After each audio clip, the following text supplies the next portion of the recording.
Thank you, Mr. Chairman, and to all the witnesses today. I'm grateful for your testimony. Ms. Bank, I want to thank you for your wonderful remarks about your business and unions. I think that one can be both pro-business and pro-worker, and I think your remarks are wonderful and encourage every business in this country to follow suit. You know, when I'm back in the district, I've been doing a program called At Work with Dean, where I spend about 3 hours, do a 3-hour shift at various small businesses in my district. And without exception, all are saying that business is improving, very strong in most cases, and all are also saying that the attraction and retention of employees is terribly difficult. So I think we're all in agreement on that. Starting with you, Ms. Bank, we hear a lot of reasons why people have left the workforce. I'd love to hear from each of our witnesses about why you think that's the case. Starting with you, Ms. Bank, what is keeping people out of the workforce based on your experience?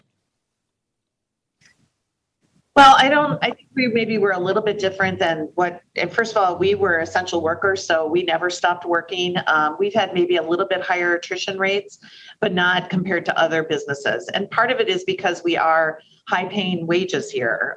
We're not, hospitality, or people are, making $10, $12 an hour, where I think you're getting a lot more turnover.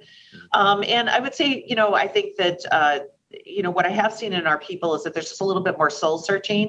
Do I really want to do this the rest of my life? Do I really want to be a technician? Do I want to live somewhere else in the country? Illinois has a lot of issues, and we've had just 2 technicians resign in the last couple of weeks who want to move down to more southern states with lower tax rates, and lower real estate taxes. So, like I said, I don't think our resignation rates have been as significant as other industries, but it's still certainly an issue for us. And do you have any belief that perhaps childcare or immigration reform could provide a boost to the labor force? Oh, absolutely. I think we need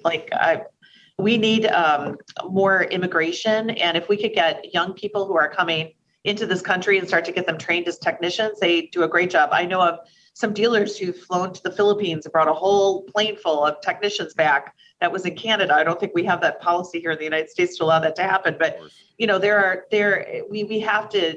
That's what this country is a whole bunch of immigrants, and I certainly would hope that we can bring more people in that would help with the skills gap problem that we're having.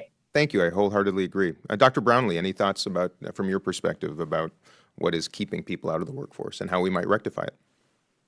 Thank you so much for that question, Representative Phillips. What I would say is that as we think about, again, the apprenticeships, the internships, our small business owners, really looking to revolutionize what we have looked at in terms of opportunities previously, and asking the question, what brings about relevance and messaging and opportunity now for our students? And so I think the creation of new opportunities, we were talking with industry partners just a few weeks ago, looking at these job descriptions. What can we do to create some transferable skill opportunities where we can retool and upskill and create more? Certainly there are challenges with transportation, childcare. You mentioned it, Representative. Thank you for acknowledging that. And just what have been challenges of the low socioeconomic communities continue, but we are committed, and we're grateful for the funding that we've been able to receive through the various grants, Department of Education, you name it, even here in the state of Colorado through our COSI programs, to create more opportunity and close gaps, what has been a challenge for folks in terms of funding their higher education. Thank you, sir. I appreciate it. Mr. Kane, your thoughts on what's keeping people out of the workforce and what we might do to rectify it? Yeah, thank you, Representative.